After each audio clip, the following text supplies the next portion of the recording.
There. Okay, here we are. You're still open? Yeah, we are. Go ahead. Hey everyone, welcome to Planet Pathlings. I'm Spin Pixie, and I'd like to say first thank you to Blue Whisper for hosting. And with me I have Blue Whisper, and Reagan from Pagan Naturalist, and Magibella Night Spells. And so we are going to be talking about cleansing and consecrating versus banishing and binding, and what are the differences, and that's what we've been doing our topic about this week. So, I started off with consecration, and the counter to that would be cleansing, and Reagan and Blue did binding and banishing, correct? Or banishing and binding? I did banishing. Yeah, and Blue and Reagan did binding. So thoughts? Open the conversation up there. Well, I'd like to add that in cleansing, everything that y'all did, sometimes cleansing is the first step of all of them. So cleansing can be a part of consecration because you cleanse it before you consecrate it. For banishing, sometimes you're cleansing it to get rid of and purify yourself or something, to take care of it too. So cleansing kind of went into all of it. Not as much on binding, but it can even be, a lot of times you'll do cleansing before you even start to bind things too. I think that binding could be a form of cleansing. It's cleansing yourself of something, through the manipulation of someone or something. But I think also with cleansing, it's the first step prior to consecration. I don't think that anything, in my opinion, I don't think anything can be consecrated until it is cleansed, because you can't just deem something as being sacred before it's cleansed or before there's a purification process. Right. Well, Reagan had a part on there about, sometimes you'll take an object and you'll bind a god's energy, a deity's energy to it. And that right there, before you would bind a deity to something, you would need to cleanse the object before, that's just respectful because you're already binding an energy to that. This twig I picked off the earth and it belongs to you now, Pan. Yes, exactly. Yeah. So definitely, my topic kind of went into everyone's topic because oftentimes when you're cleansing yourself or you're banishing something away from you. You're banishing negativity. You're banishing, things out of your house, that kind of thing. So cleansing is a mild form of banishment, but generally it's cleanse and then you do your full banishment, or cleanse and do your binding, and cleanse and do your consecration. So yeah, mine tended to involve all of y'all's. Yeah. Mm-hmm. Absolutely. It's definitely the starting point. To me, it's the starting point of every ritual or anything else that you do too, because that's what the ritual bath is for, and everything too, is to get your place, yourself centered in your own work that you're going to perform as well. Mm-hmm. Well, I did banishing, and I took a different turn on it rather than, the starting out point or whatever, but talking about banishing because I think there's, a lot of people don't realize that banishing is not always a bad thing. When you hear the word banishing, the first thing, and this was the first thing that was asked to me, a friend of mine asked me, what are you doing? I said, well, I'm doing my banishing. Who are you banishing? Well, it doesn't have to be a who or what. It can be a habit. It can be a thought. It could be fear. It could be blocks. It could just be. It could be just spiritual ick all over you that you just need to cleanse and purify, and that's a form of banishment. You're banishing it out of you. Obstacles or anything. And so with my video, I actually did like 3 different types of banishing spells as examples, and you don't have to do them that way. You can do them any way you want to or any way you feel led to. But just a few things of how how I do some banishings. And it was just really cool because at the same time, I have a friend that needed to get over some fears and doubts. And so I thought, wonderful, I'm doing banishing this week. So let's banish those fears. Let's, banish those thoughts. And so I incorporated it into my video. And I don't have the results or confirmation yet, but I will let you know.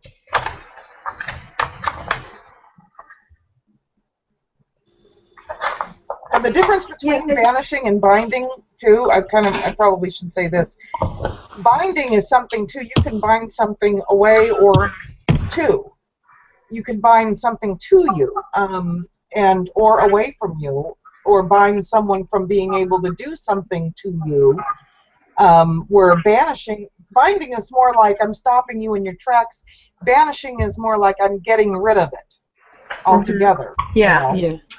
Yeah, well, in binding, I mean, there's a lot of positive aspects of binding, like hand fasting and, in friendships and stuff, and in family in general, binding against harm, making sure that people, I mean, a lot of that can be done for, if someone's getting ready to travel or if they're having a hard time dealing with life in general, binding can be used in positive ways. And I'm familiar with, because I've actually dealt with groups where they don't accept binding because they say it's a manipulative magic and they don't believe in that because but I was gonna add to that too. Yeah, that's a good point. There's an upside and a downside to all of it. I mean, if you're binding someone from harming you, I mean, you're controlling that person. And what else are you binding them from? What else lumps in with that? And sometimes in binding someone to prevent them from harming other people or whatever, you might even be opening them up to somebody else's crap, because now they can't defend themselves should something arise. So yeah, I mean, there's a lot of gray areas in binding, and there are a lot of positive implications for it as well. But I do see where some traditions do, like why some traditions do have a problem with it. I fully accept that, yes. Well, it's like banishing, too, and I even said it in my video that sometimes it's necessary. Yeah. I mean, I think about different cases, and Toy has said this, too, is be careful because you don't want to all of a sudden have a stalker, if you decide you don't want him. We're talking about somebody in particular at that time doing certain types of spells or whatever.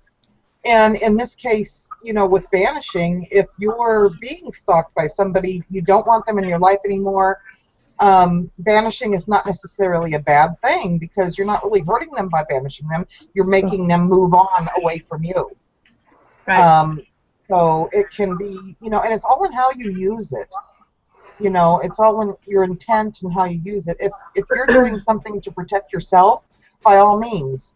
I think it's better if you're doing a banishing spell to get rid of somebody out of your life that is a threat to you, to not use banishing if you know how and you have that ability to protect yourself.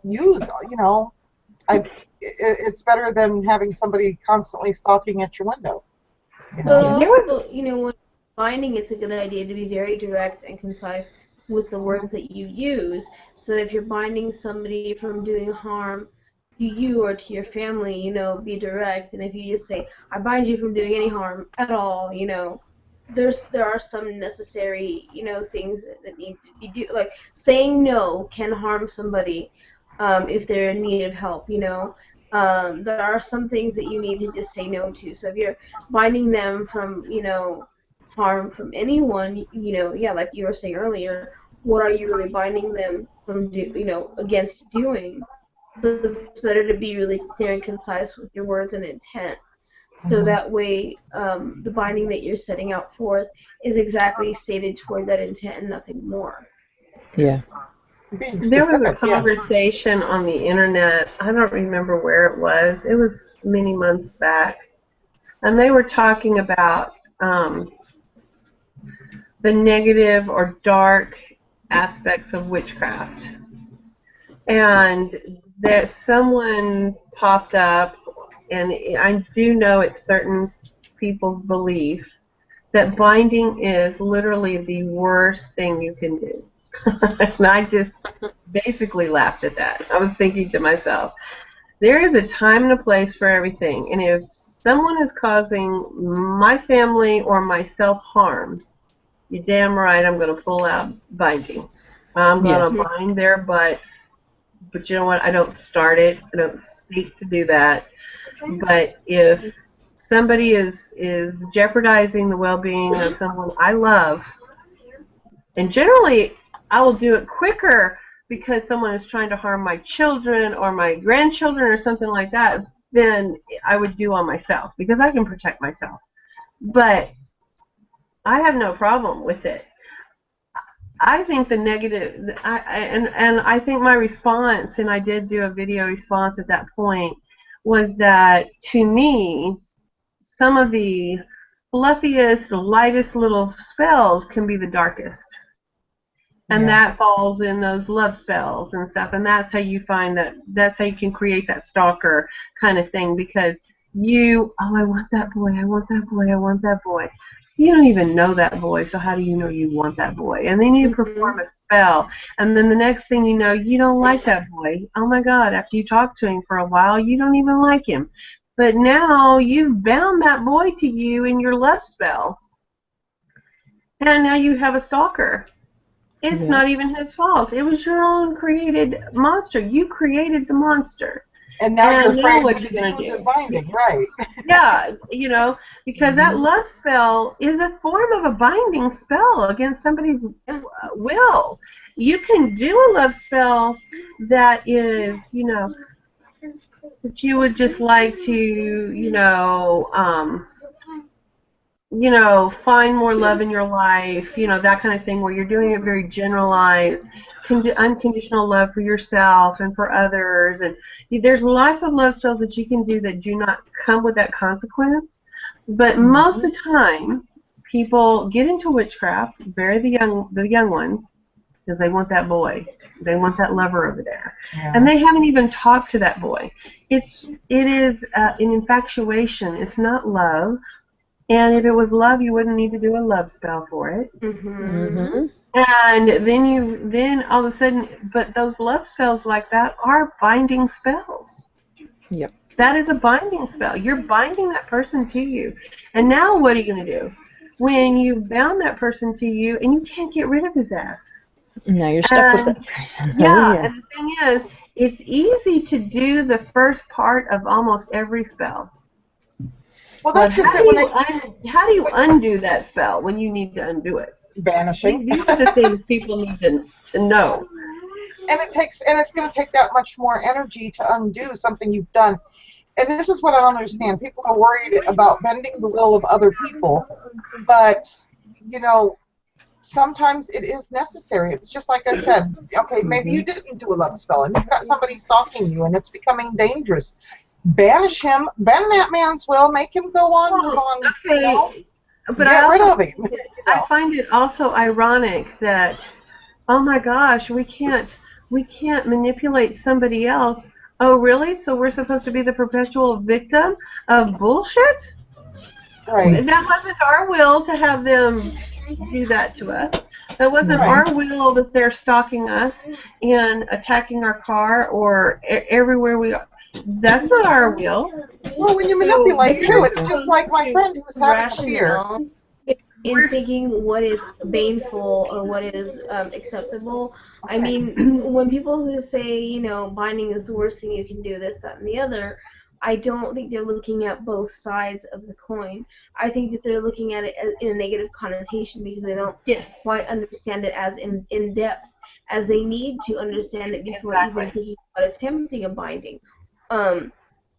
There are negative connotations to every spell if you look deep enough into it. Yes. So everything you do, that's why I don't think that magic is either light or dark. I think it's both. You know, because there's negative connotations. Even if you're helping a friend in healing, you're manipulating that person. Exactly. Manipulating them to get better. I mean, that's bad, right? Yeah. So, I mean, you have to figure. And how many people manipulate others in the general population anyway? And as long as we're mindful, and I think that's the biggest thing, being mindful of what we're doing and thinking about what can happen as a result Well, all the way around. think about watching TV. Yeah. Think about what every commercial that comes on is doing to you. It is programming you. It is controlling you. It is a mass manipulation. That is what it is. That is what advertising is. That is its sole purpose, is to manipulate your thought patterns, and that is what propaganda was all about. And they do it, your government does it to you so that you side with them, to back them, so that they can go like blow this country up over here or to do this or that. And they don't ever tell you the negative stuff. They're telling you in a positive way where, oh, you have to stand behind us because we're the world's greatest and we don't start this stuff. They blew up the towers and that's why we have to go do all this stuff. When in essence we're stealing their oil. You know, but it's not only they about what they don't manipulate us tell all you, the it's about they beautify things that happen within things like that, like things such as friendly fire. It doesn't sound bad, but really it's horrible, you know. Exactly. That's the killing of your own. But they call it friendly fire. That's Well, friendly. Also, when Timothy McVeigh blew up the federal building, and there was a daycare in there. Now, Timothy McVeigh was a military person. He was in the military, and this is where he learned this from. When they asked him, don't you feel bad that you killed little children? You know, children under 5 years old. What did they do? There was a federal building he blew up, but what did these children have to do that? But there happens to be a daycare in the same building. Yeah. He said, collateral damage. Every war or offensive in the military has collateral damage. It's acceptable death. And they know it from the get-go.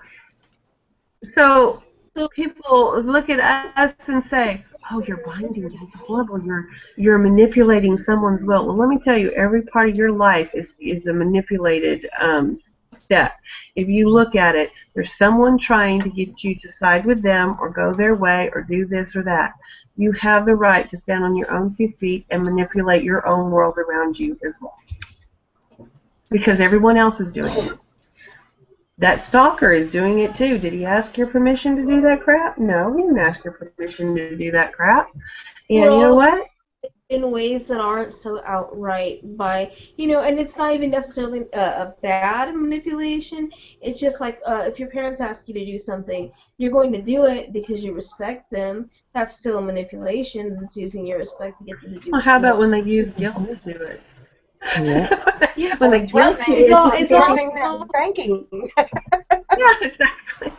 It's to the point when you're binding somebody, and it's a negative binding. It's what you want, a negative binding. Then it usually will be to the point where I can't take it anymore. You don't stop doing what you're doing. I'm gonna bind you from doing what you continue to do to me. I'm gonna bind you from doing that. And be done with it. Then I'm going to banish your ass after I bound you. I'm going to banish you so that I wrapped you up, and then I'm going to clear you away, and then I'm done. Right. And then I'm cleansed. So let me reconsecrate and become sacred in my path and do what I'm going to do again, that I can be watchful and mindful and present to what is going on with me sooner. And this is why they say you are not a balanced. You have to be a balanced witch. You have to be able to do the negative as well as the positive. I don't like the term the black and white magic because I don't think people understand that white magic is not always white. It can be very, very dark. And dark magic is not always negative. It can be very, very positive. So, but the fact that they have blinders on sometimes to that kind of stuff, well, I only do love and light type things. Well, let me tell you, in light workers, so you have this person who's sick, and they come to you for help.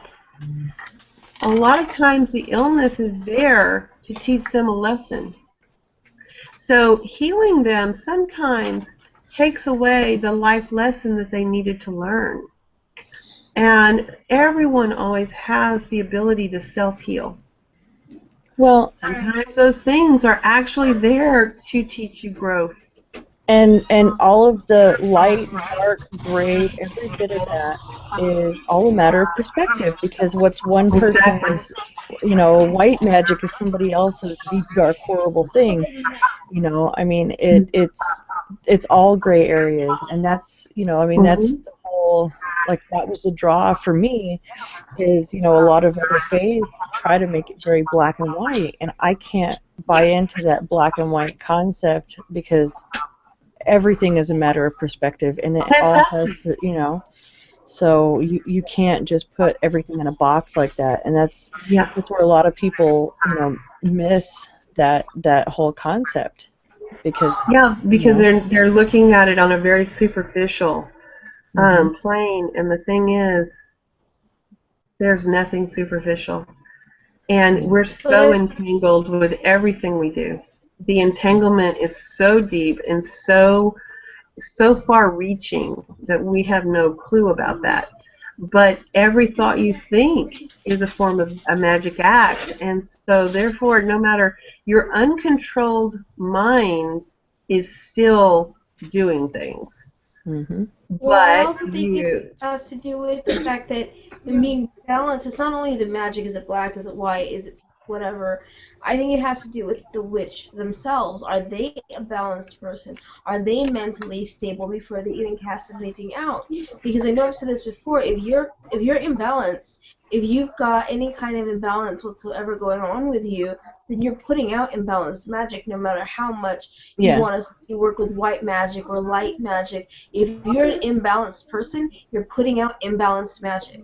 Yeah, if your focus isn't if your focus isn't in the right direction, because, you know, you might be here, but your brain is working over here somewhere, you know, and your true intent is hiding out underneath all the crap, because you haven't got yourself where you need to be before you started that magic, and that's when things start backfiring and going bad for you and others around you, because you're pushing this energy that you don't even realize you're putting out there, just because you don't have yourself properly grounded and you don't have a clear enough perspective of what's going on with you emotionally, you know, in all the aspects. Everything has an effect on that. And that goes right back to cleansing before you start a magical act, because it's the very act of starting the cleansing process.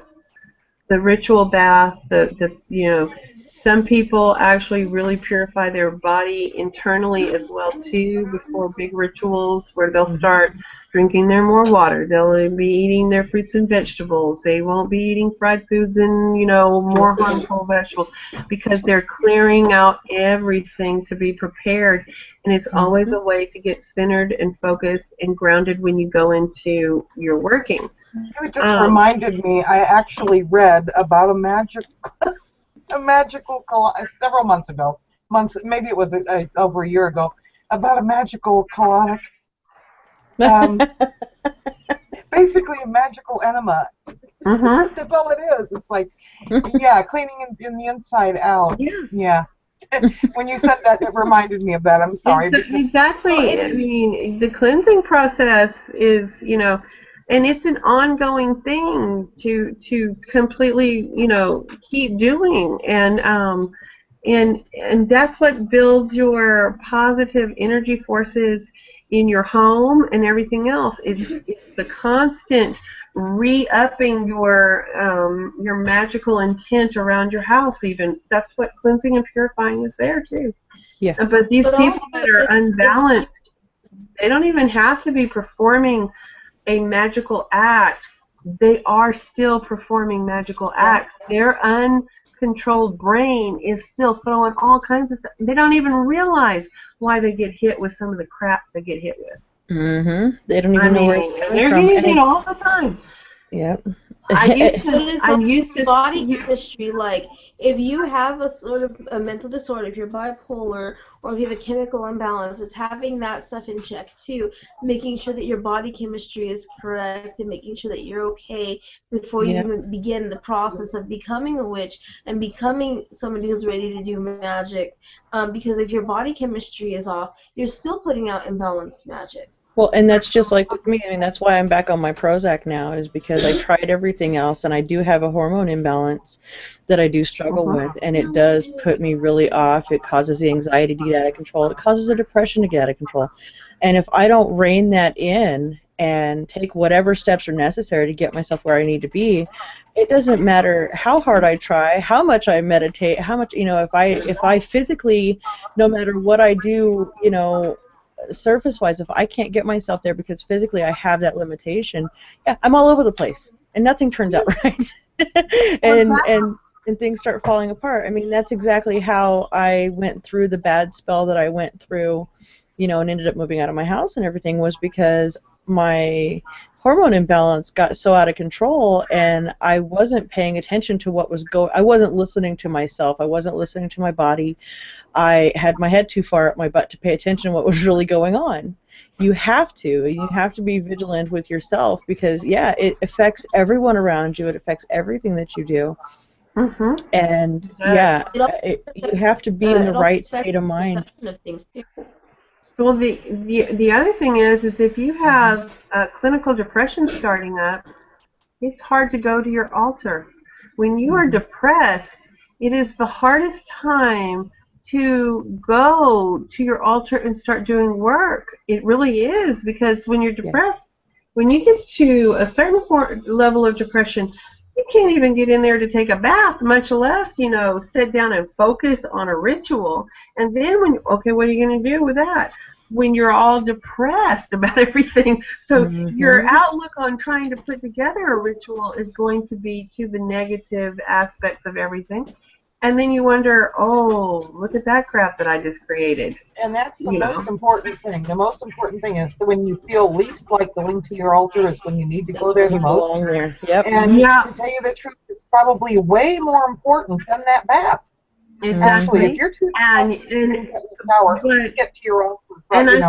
And I think that some people misunderstand that when people tell them that they need to go to their altar, because they think that you're telling them to go and perform magic and do all this stuff. No, you're just telling them to go meditate, get yourself into your magical space. Even if all you do is just sit there and stare at a candle and nothing else. And even if it's a start. Exactly. That's what's meant by going to your altar. It's not all that other stuff. What'd you say, Spin? Like I can go to my altar and put my hands on my altar, and the second I put my hands on my altar, I feel a transfer of energy. All that negative that I'm carrying, it goes to where I send it to go, and it's transformed, and I get back something that's more assuring and affirming and allows me to kind of stabilize, so I can continue to do what I need to do. And I think that's what your altar should do for you. Yep. Exactly. And it doesn't even have to be, when I always said go to your altar, it doesn't even have to be a real altar. It just means a sacred place, somewhere that you feel safe, protected, and can connect to whatever it is. And in some cases, maybe it's a place that makes you feel free. Yes. It's just as easy to go in your backyard under your favorite tree as it is to go to a physical table that is considered your altar. So when I say that, I mean it can be go to the beach. Everybody has their own special places, that makes them feel the most spiritually alive. That's the places that you need to go. Right. Some places you don't even have to do anything to feel the energy from it. It's, like if you go by the ocean, I'm sorry, you cannot not feel that energy coming off those waves. You feel the power of the water, and you feel the power of the wind, and you feel your feet sinking into the sand and grounding and stuff. It's an awesome place. but the forest could be just as much, or the desert where Reagan lives, just any place that's your favorite spot in the world, you know? Yeah, and the thing is is you don't have to. That's like one of the biggest things that I think a lot of people. I hear a lot of people say, I can't meditate. I fall asleep. I lose focus. I this, I that. I think that that's one thing that is really something that's important to work on, especially when you're working with magic. Because, like with me, I can sit right here, in my rocking chair, and there's days when this thing is so uncomfortable on my back, but I can sit right here, close my eyes, and be in that place that I want to be, and get that focus and that meditation without having to.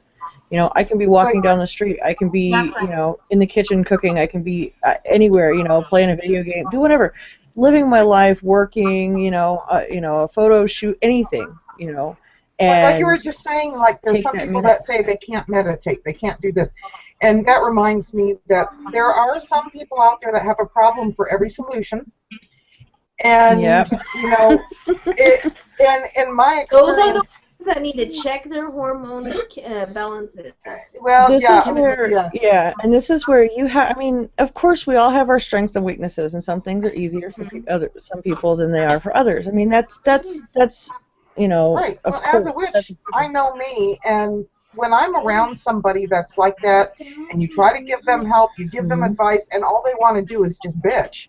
After a while, that's when a nice binding, or even in some cases, in extreme cases, you might want to banish that negativity away from you, which means that person may go away from you. It's not a bad thing. It's self-preservation, because sometimes you can't let somebody else drag you. If you can't lift somebody up, and all they're doing is dragging you down, one person that you have to take care of, you can't take care of anybody unless you take care of yourself. Yeah, So and that's it's really important. You have to follow. I mean, just like as a parent, if you don't take care of yourself, how the hell are you going to take care of your children? Exactly. And it's the same way with everything. It's like when things are dragging you down too much and you're not able to do what you need to do for yourself, then there's a problem. And yeah, I think that's where a lot of people really miss the boat. It's like you need to focus on these things because these are the tools you need, not that fancy $500 Athame, Right. Exactly. My biggest tool is that ability to focus that mind like a laser beam. And I have horrible ADD. I have I'm squirrel all day long. I mean, I'm sitting here right now. We have an hour-long chat. We're a half an hour into it. I can't stop playing with my damn phone. I've got the rest of my life to play with my phone, and I keep having it's like, put the damn thing down. I'm sitting here telling myself. I almost said it out loud a couple times. Just put the phone down. Just put it down. And my focus is horrible. But when I need it to be sharp, it is. When I can get myself into that zone, and whether it's for meditation, for magical work, or for an interest that I'm into, or trust me. And was it a struggle? Has it taken me forever to get myself to the point to be able to focus like that? Oh, that has been my whole entire life. I mean, and it is actual hard work, and I still, when I don't have to focus, I'm not. You know what I'm saying? But when I need it, yes, I know how to tap into that, and I have found that in myself. And was it easy? Absolutely not. And I constantly have to work at and hone that. It's something I have to practice constantly to keep myself within the ability to focus like that, because it's real easy to lose it. It's real easy to go right back to squirrel all day long. And or not look behind you, it's raw. Yeah, I mean, if you guys know the most, because we talk on chat a lot how bad I am. I mean, sometimes I'll be sitting right here talking to you and forget I'm even in chat. but when I know that I have a purpose and direction, and it's something that is important to the point that I can't screw this up, and magical working is one of those areas. I can't screw this up. I have to take this seriously, you know, head out of butt, grow up, slap myself around a little bit, and go for it, because that's what I have to do. You know, I mean, it's just like when it comes to photography or video editing or photo editing, whatever I'm doing, you know. If I'm sewing something and it's a commission, okay, stop playing with the cat's butt, stop, you know, do your work, do what you got to do. And that's where a lot of people, you know, oh, I can't, oh, I don't want to, well, this is really hard, well, it's confusing. Of course it is. You know, anything that's worth doing or having is hard. I was going to say, it is if you're not practicing at it, because those were the most important things that I had to learn. And through the years, I've done everything, all those extracurricular things I did, like yoga. Yoga works on 8 paths. It teaches you to work on your breathing, be mindful in the asanas and the working of the body, but it always puts you into the last 10-15 minutes into the corpse pose, is what it's called, and it's the meditation part of the process. And the thing I learned about, some of the most important things I learned in yoga was that physical work of the body is the best way to be able to center the mind into a meditative state. Mm-hmm. Being that, learning how to run the course through your brain of relaxing every muscle in your body and understanding the pinpoint control of each muscle, these things help you in your magic work immensely. Learning Reiki helped me in my magic work. All these things, I put a thing on Facebook this morning. It said, yoga isn't to tighten your ass, it is to help get your head out of your ass, is basically what it's teaching you. It'll tighten your ass while you're there, but at the same time, it's really teaching you a tool on how to meditate. And that one is invaluable to me. If I hadn't learned yoga, but every aspect of the cleansing part before you go into ritual is actually about going into that meditative trance state, to where when you get in that circle, you are where you need to be. Your mind is in that other place, other space. And that is the key to powerful magic right there. I just can't emphasize that enough for any new person out there, that is your number one thing in doing your magic work, is keeping that focus, that trance state that you go into when you're starting to do any working. Even if it's just communing with your deity or your source or whatever you call your power. Especially if you're communing with deity, because that's communicating directly with that energy source. So you're going to want to be cleansed and focused in order to step into the consecration and step into your circle. That circle that you make, that circle that you cast is your consecration point. You're laying down your sacred elements and putting down those barriers so that you call your deity into a place that is clean, in space, in totality, but also you're calling your deity to you, who is cleansed of mind and body and purified. So especially if you're working with that kind of magic, you're going to want to be both cleansed and consecrated. I think that a lot of people actually intermix the two, the cleansing and the consecration, as well as the banishing and the binding. I think that I've seen a lot of instances wherein somebody will talk about a binding, but really what they've done is a banishing. I don't know about any of you, but I've run into that a lot. Have you guys seen that? Where it's like cleansing, consecrating, they're the same thing. Banishing, binding. This is why I wanted to do this thing. I think that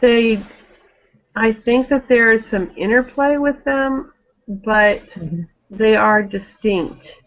But I think that if you are untrained, you can think that you're performing one and you haven't done what you think you've done. And like I said, cleansing is so intermixed and intertwined in the others that people don't realize that it's two separate acts that you're doing. They blend very easily because the cleansing is what starts the process to do all the other stuff. So I can see how they could confuse what they're doing.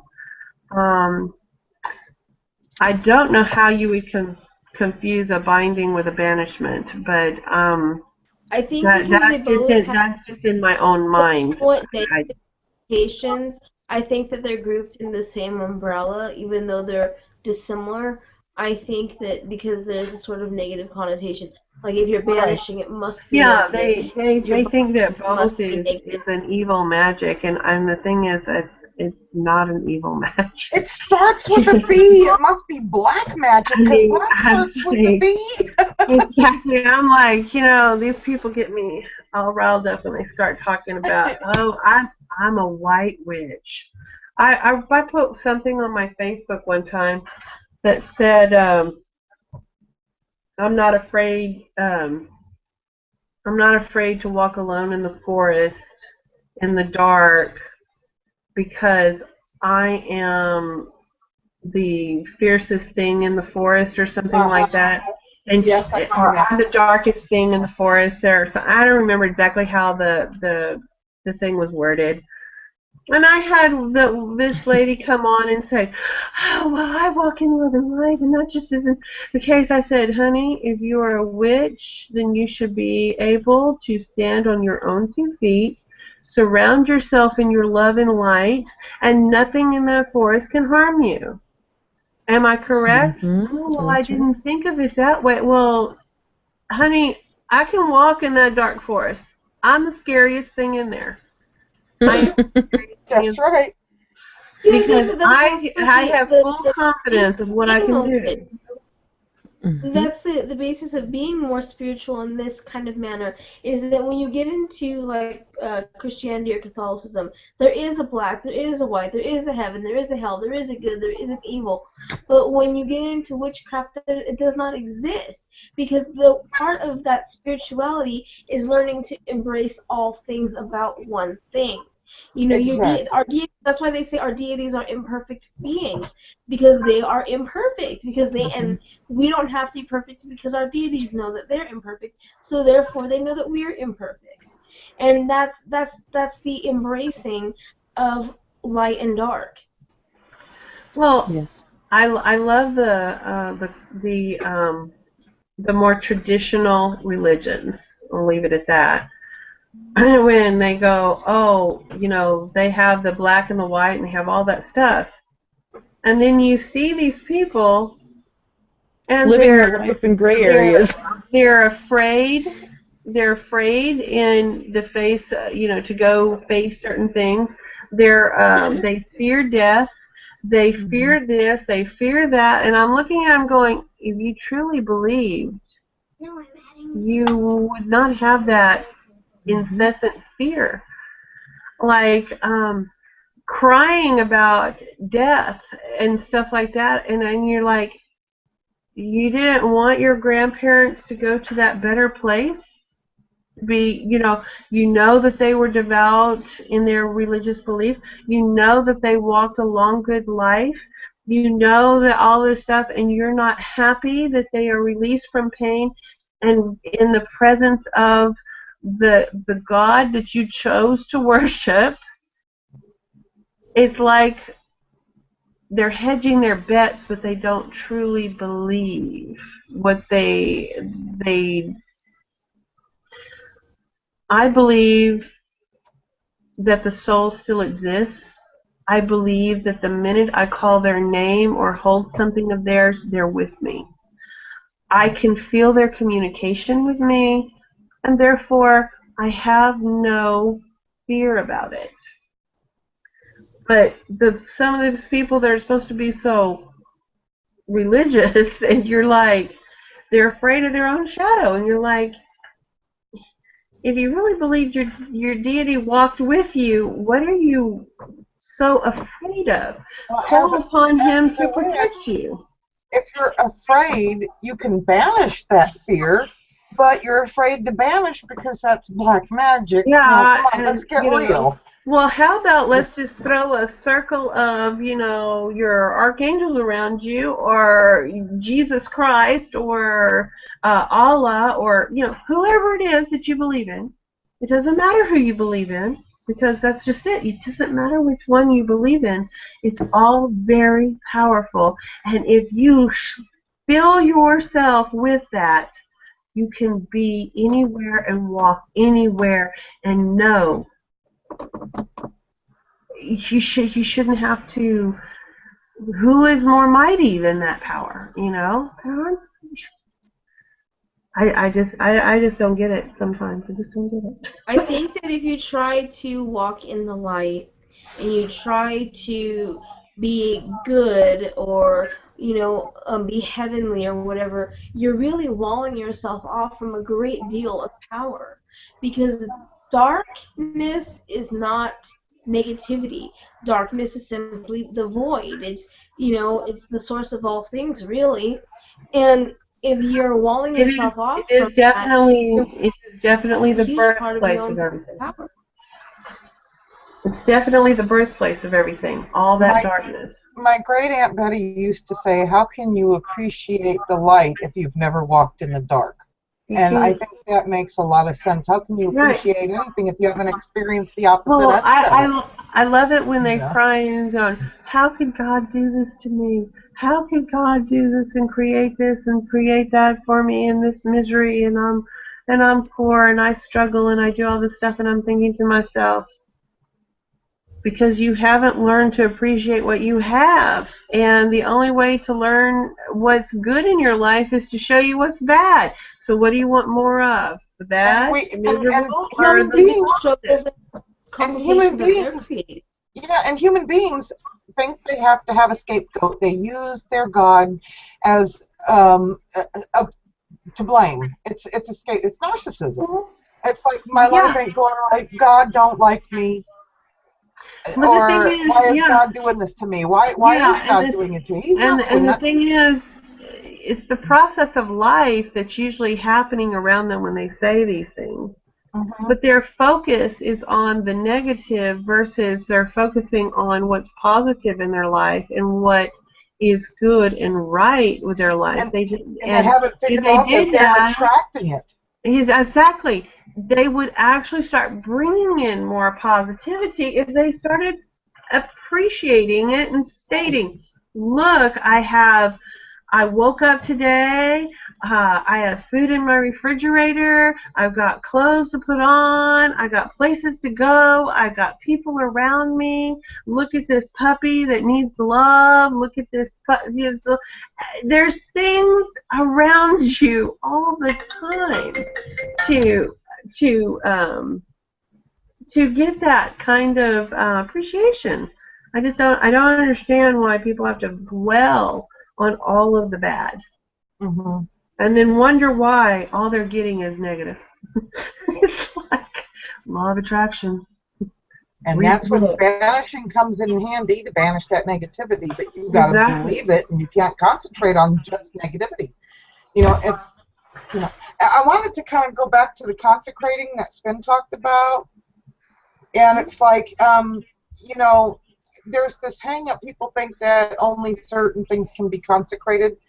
But then I realized when I was thinking about the video I did, I have a pair of tongs, that you use in cooking or whatever, that's specific to my practice. And they're consecrated. I mean, to me, it's like anytime I put something into my practice, you cleanse it, you consecrate it, meaning, okay, this is its new purpose. I was just wondering, does anybody else have anything that's odd or different that you wouldn't see on most altars that you have placed into your practice, consecrated into your practice, like my tongs that I use. I have a cuticle, those little cuticle things from your manicure kit, your cuticles. That's what I carve my black dick candles with. I have a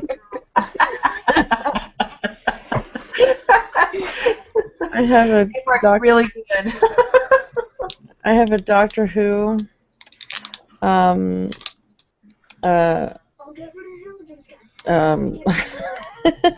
Sonic screwdriver. Squirrel! No, I have a Doctor Who sonic screwdriver that is part of my magical practice. It stays on my altar. I use it as a wand. I don't think that oh no, that's a lie.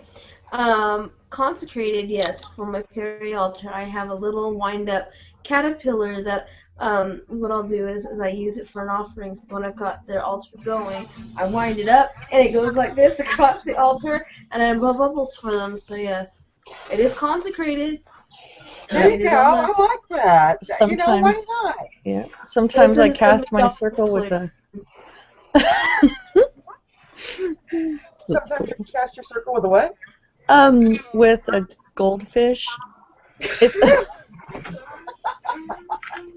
I'll actually show this to you. Give me 1 second. I gotta stand up and scare everybody with my chubbiness in front of the camera real quick. I thought she was gonna say with raw. Oh God. Then I Now almost you died. throw the cats around in a circle. You know. Are you ready? Let me. It makes a Look, noise. Listen. So I shine That these is little cute. polarized lights all the way around in a circle as I cast my circle. Yeah. I was thinking goldfish. As I cast my circle. Yes. With a goldfish. With raw. No. Raw still.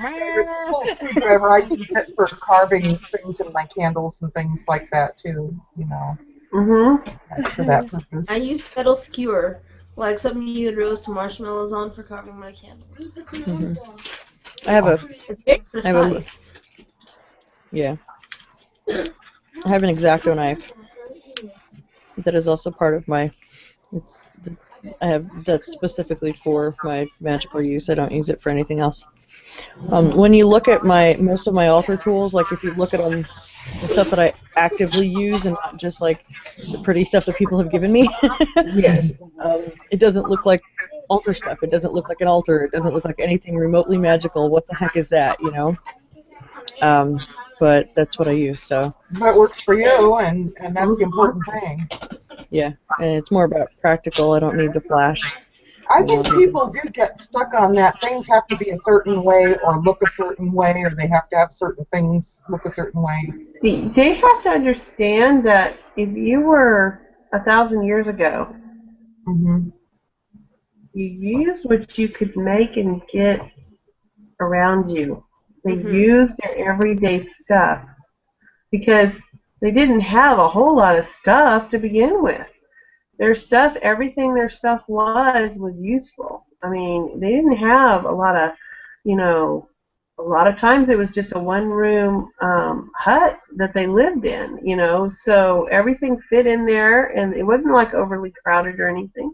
You use what you have. You don't. They didn't have anything fancy, store-bought. I mean, good God, you know how long it took a person on the Pioneer to have a mirror? So how could these witches 1,000 years ago have a scrying mirror? No, they probably had a bowl and they scryed in water. Exactly. I mean, or scryed in the cooking pot while they were stirring over the fire and stuff like that. This is where the work was done, because what better to get your trance on is when you are doing something in such a routine thing that your mind can go into autopilot, and it's that autopilot that starts the other part of the brain to take over. Yeah, not everybody had a crystal ball either. No. That came more with that came in more with the Victorian age and stuff like that, and the gypsies, but no, they didn't have no crystal ball. Oh my God, no. So Blue asked if the weirdest thing that we had consecrated on our altar. I have a question. Does anyone have anything that they absolutely will not allow on their altar? Trash. Other than trash. Given. I'm very, very angry when people try to put. I don't like it when somebody touches my altar, period. unless it's somebody that I've given prior permission. Most people know that if there's something that they want to see or look at, they'll ask me. And I'm very particular. If it's something that I don't mind that they look at or touch or whatever, I'll pick it up and hand it to them, and it'll be cleansed before it goes back on there, depending on who it is.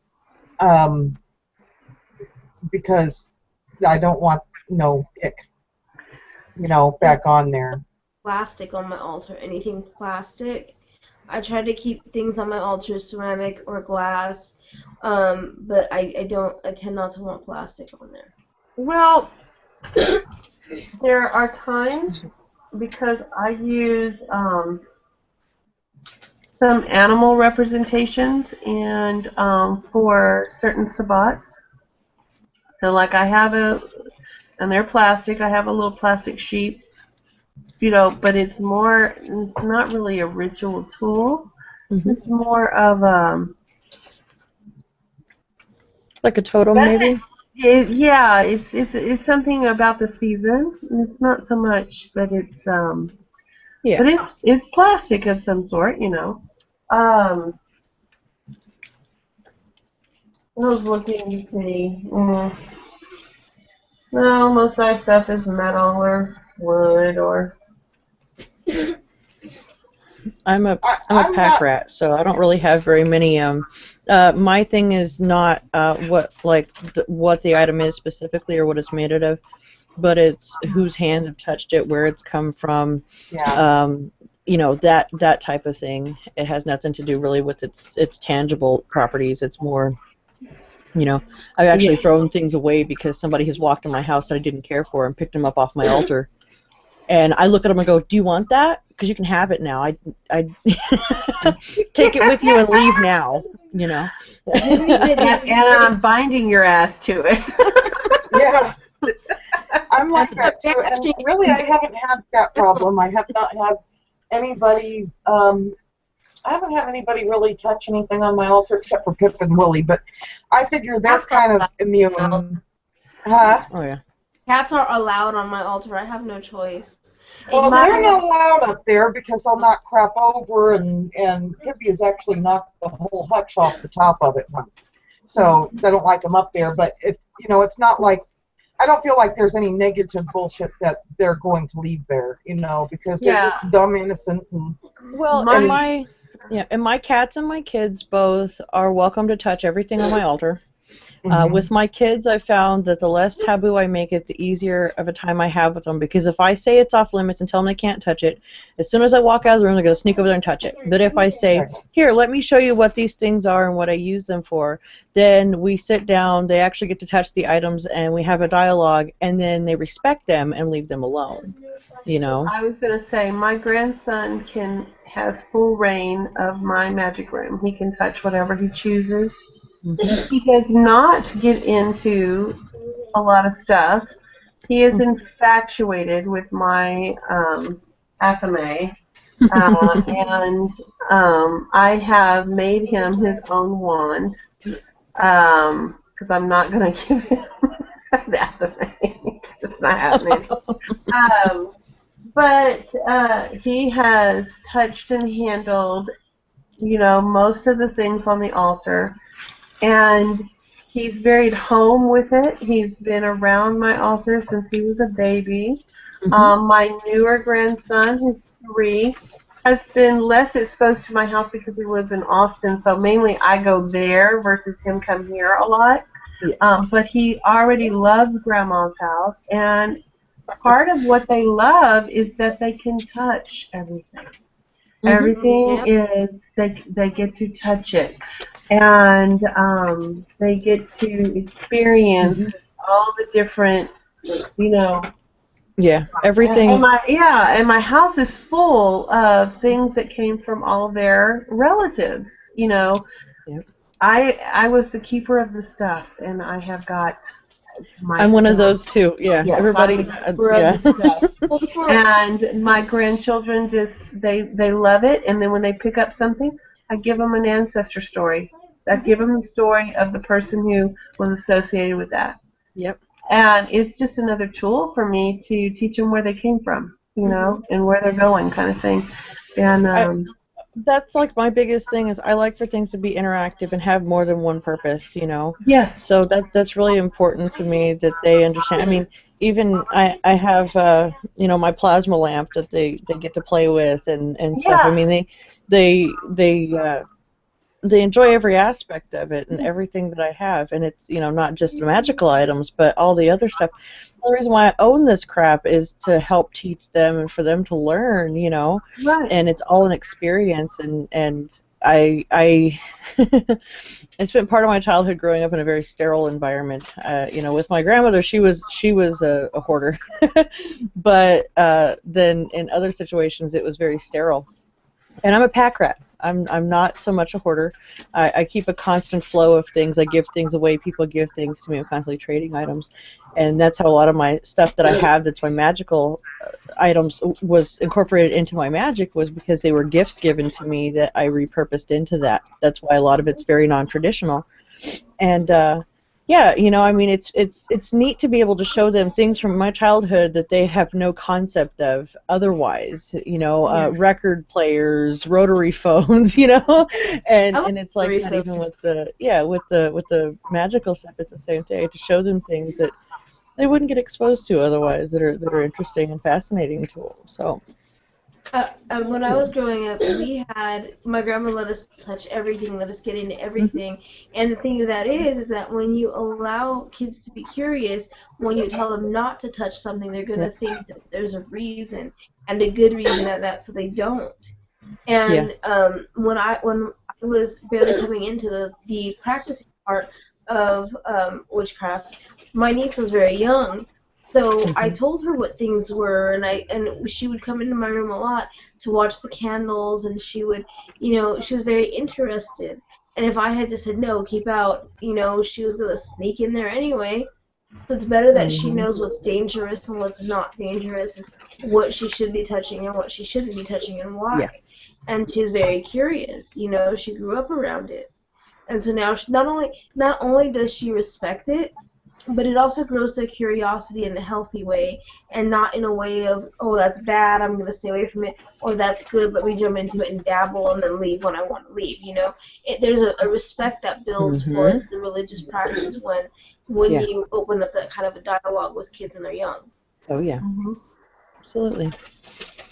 Where's Huey? And I found the only thing that I would not want my grandson in my magic room is where all my herbs and things are, because I have some things that are of the, you know, more dangerous aspect if they were ingested and stuff like that, you know. But he has no interest in that cabinet. How he looks or whatever, he doesn't get into that cabinet. He has no interest in that. It's just like with my. Because I've never said, "Oh, don't touch that," you know. Yeah.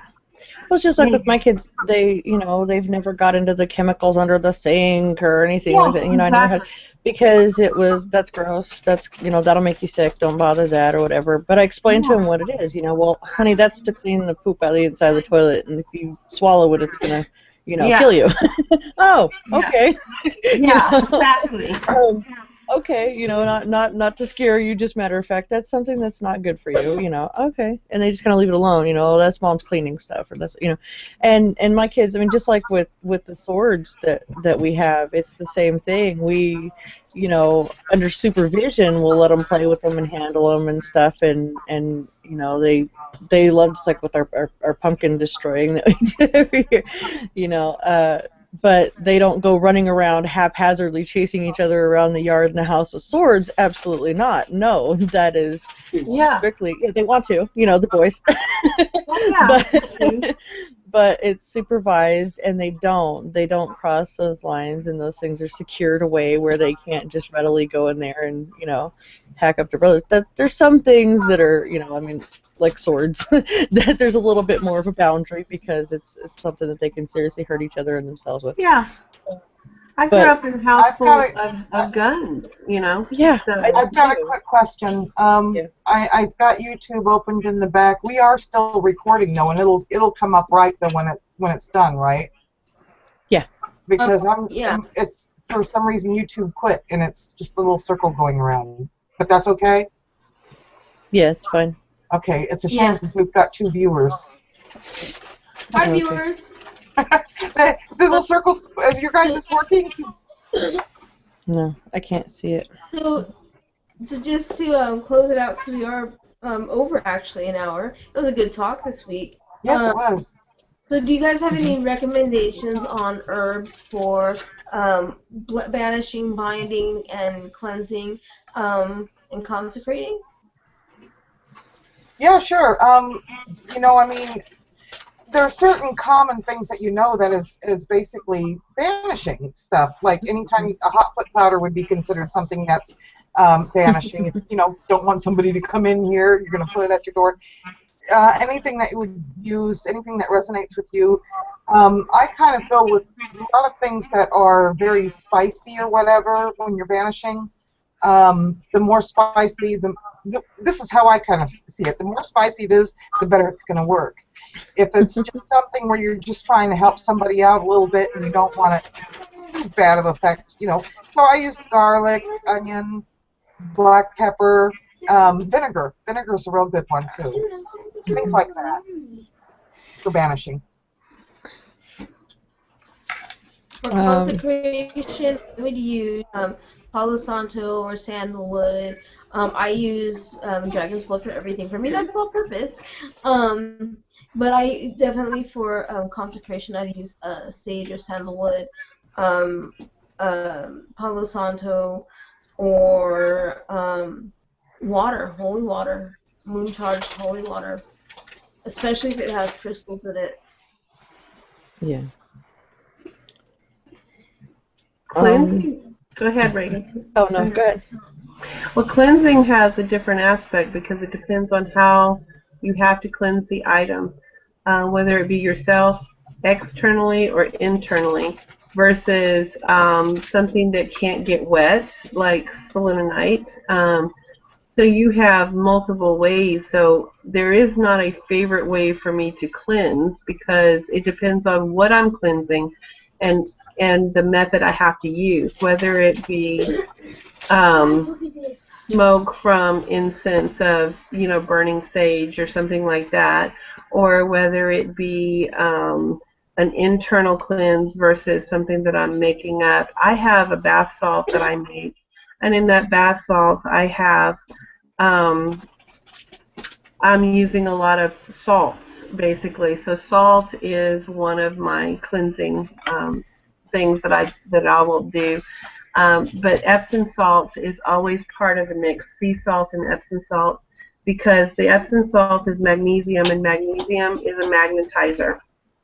So one is electrifying and one is magnetizing, and so that helps you become not just cleansed, but also electrically charged and magnetically charged before you start walking into your own magic circle. That's the reason why salt water is put around the circle as well too. It helps electrify. I always put magnesium there too so that it helps magnetize my power inside that circle. So there's too many. There's lots of cleansing herbs. There's lots of things that you can use to cleanse with. But again, it's more about if you have something specific, like I can't take a tarot deck and run it in salt water. It's not going to happen. Yeah. But I can do it over incense, over the smoke from that. Yeah. Metal, sometimes I'm literally putting it into the flame. It purifies the metal. So, I mean, there's so many different ways to cleanse that it's just, that would be a whole nother hour just talking about just the stuff you could use. And that's the same thing with binding, because it depends on what you're binding.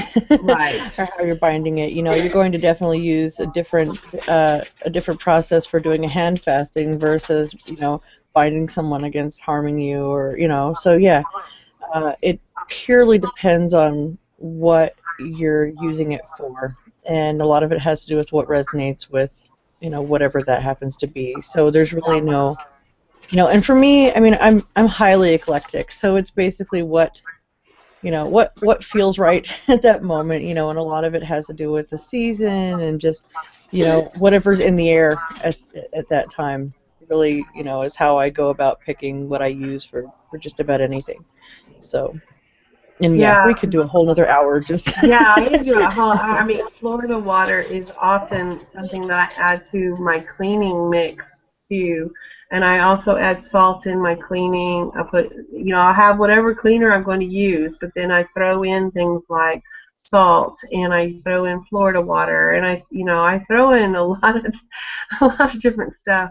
But I also burn as much rosemary as I burn, sage and sweetgrass. So, I mean, there's so many ways to cleanse. It's really what you have available to you for what item and purpose that you have to use. So there you have it. There's another week gone, and next week we have an awesome, awesome topic. We're going to be talking about the carbon footprint of a witch, which I'm really excited to talk about. And it's going to be a very interesting week next week, so I hope you guys will keep watching the videos, and if you like what you see, please comment and subscribe and share the videos. We really appreciate it, and we will see you guys next week. I'd like to thank Blue Whisper for and Reagan Pagan Naturalist and Magic Bella Night Spells for being here. So see you guys next week. Bye.